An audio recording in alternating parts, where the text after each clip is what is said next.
Yo, this is WSoul13, bringing you Raid Shadow Legends, and today we're gonna do our summons for the Brogni summon rush.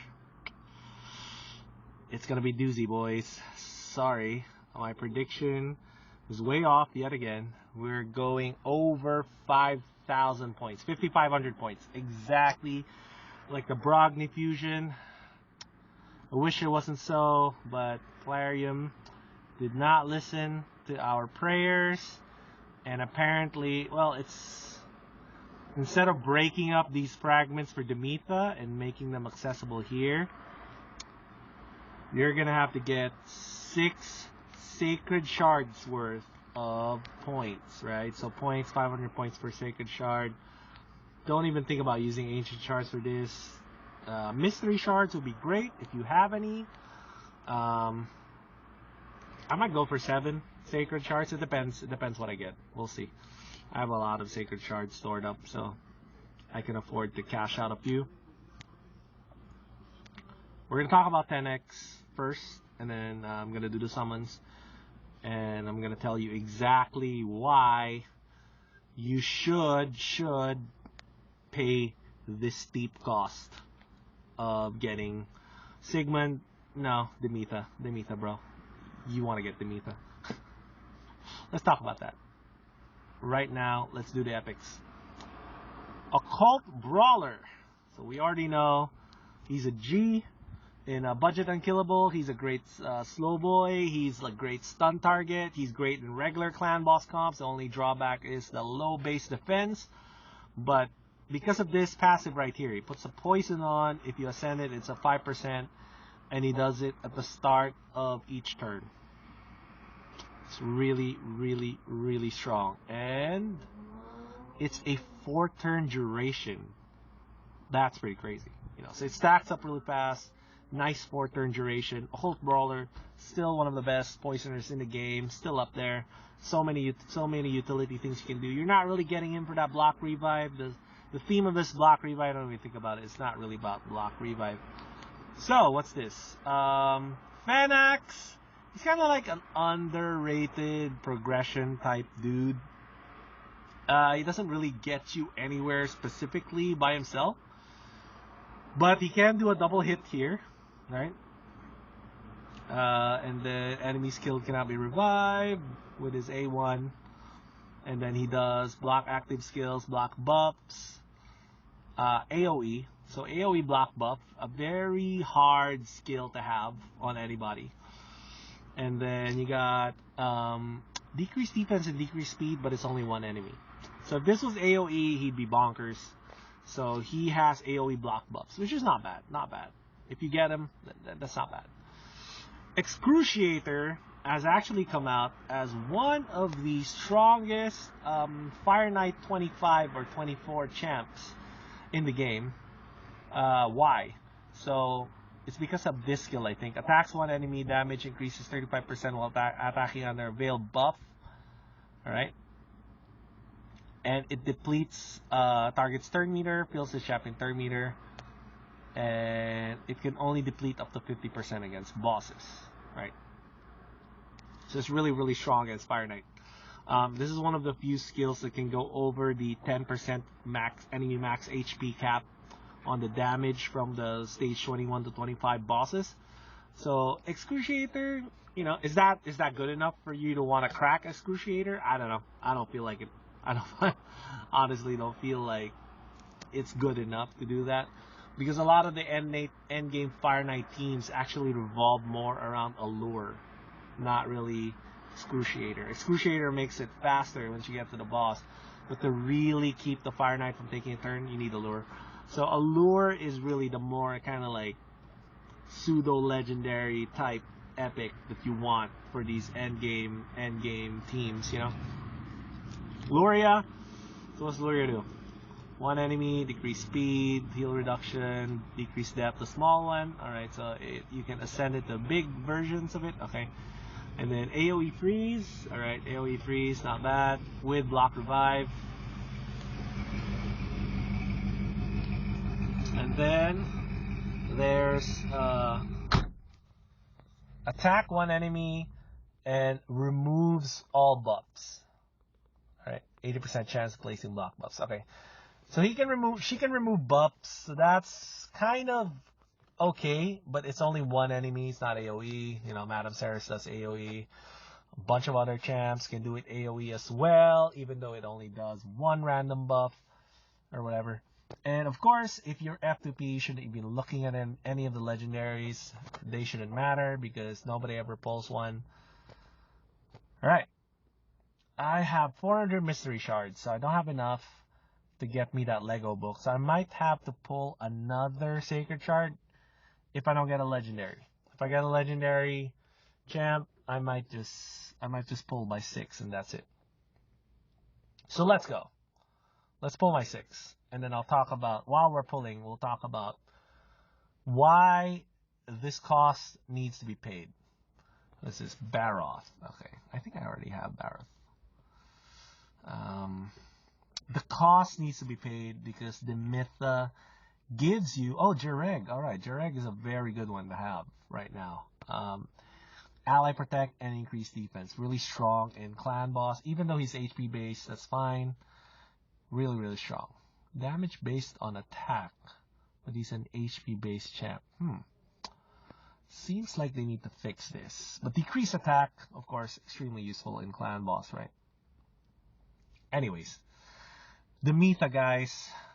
We gotta get her. I mean, I'm okay. I don't need to get her, but everybody else out there that don't have an unkillable comp available right now, think about getting her. Even if it means busting out 6 sacred shards right now on a 10x, you know? It sucks, but you're getting Demytha, bro. So why is Demytha good? So there's a new comp that Deadwood Jedi just dropped. He did come up with it. He said on the video. I forgot who came up with it. I would give him credit. I just forgot who he is. What's it? God. Oh man, I forgot his name. I'm sorry, guy.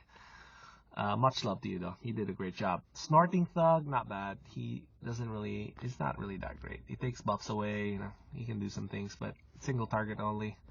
Not that great. All right, last one, and we're done. Here's the deal. Here is the deal. All right. With Demytha. Giscard. Giscard's actually not bad. She's pretty strong. They nerfed him though. So I might open one more to get a free Lego book. Right. So I'll open one more, get the free Lego book. Yeah, so this, let's see if, okay, so who did I get? Oh, Geomancer. Yeah? We're not going to be talking about Geomancer, right? Are we going to be talking about Geomancer again? You guys weren't happy with 2 really long videos and just talking about Geomancer? Okay. Let's talk about why Demytha is amazing, alright? Alright, man, I'm going to get all this stuff. So I spent 7 on mine. You should spend at least 6 on yours. Sacred shards, I mean. You know, get this stuff, right? Get Demytha. He dropped the comp with Demytha and Seeker. That's it.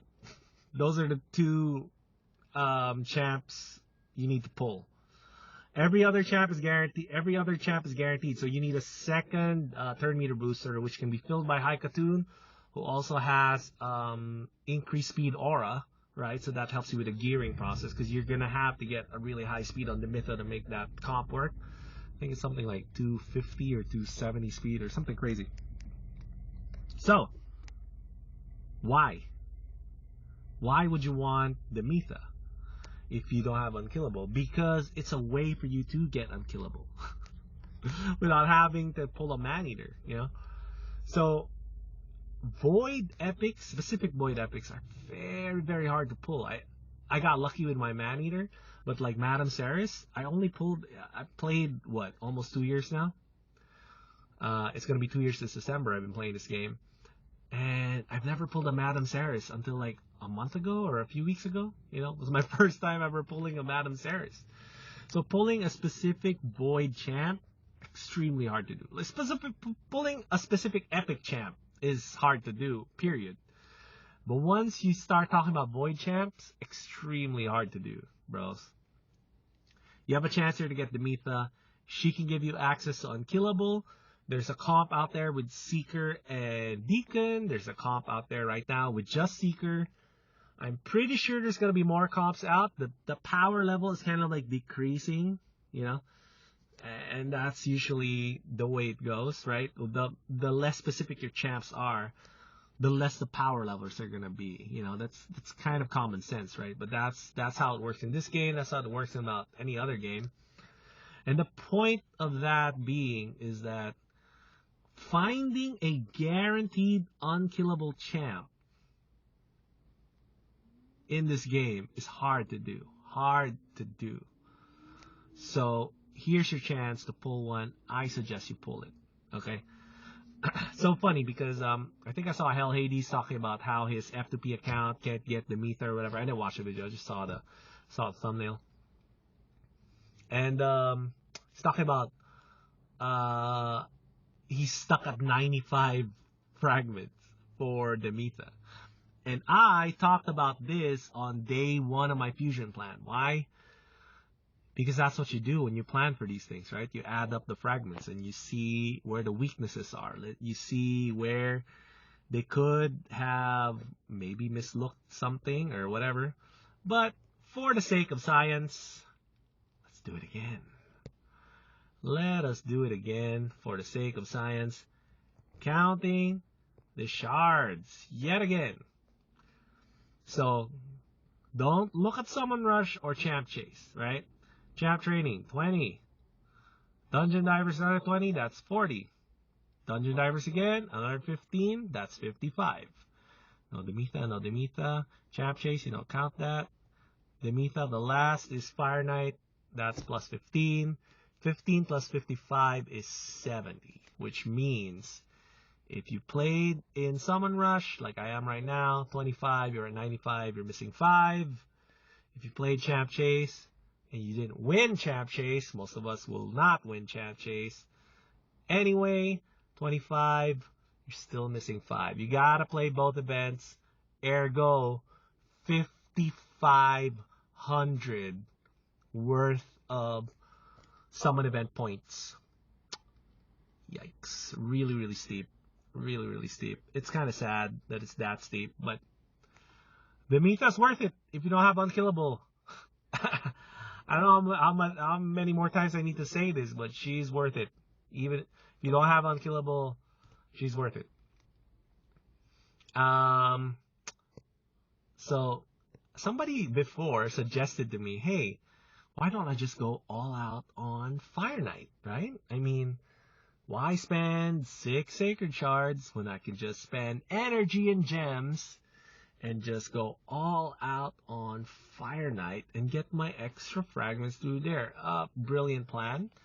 And the brilliance of that plan is that you can risk it because Fire Knight ends in 2 days, and then I think Summon Rush ends in 3 days. So you'll have another day to make up your mind on the Summon Rush. Big caveat. If you fail, you end up spending all those gems for just Fire Knight gear. So think about that, okay? And think about me. So I am at 22, 20, 20, 20, 20, 27 in points, right? So Epic Book, well within the boundaries. I can get it. So if I do get 20, I'm at ranks 19 right now, right? If I do get the Epic Book, where does that land me? Rank 12, right? To get the first place, I need to almost triple my existing points to get the first place. Second place, more than double, right? Is it worth it? I don't know. I don't know. And does this guarantee anything? Because once I get up there, is it going to cost them to play more? Because I feel like it would, because they're already up there. They've already invested.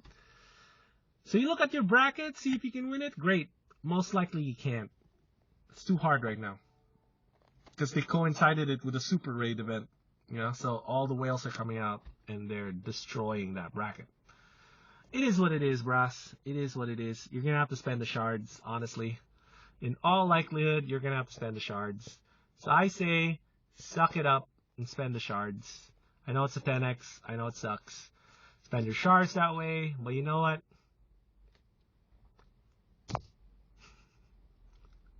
Demytha's great. So I can't wait to get her. I can't wait to show off what I can do with her, because it looks like the Seeker comp has Brogni in it. So it's kind of like synergistic, right? Brogni, Demytha, the two hardest fusions to get this year. And they can come together for a pretty strong comp. So we'll see what happens once I level her up. See you guys.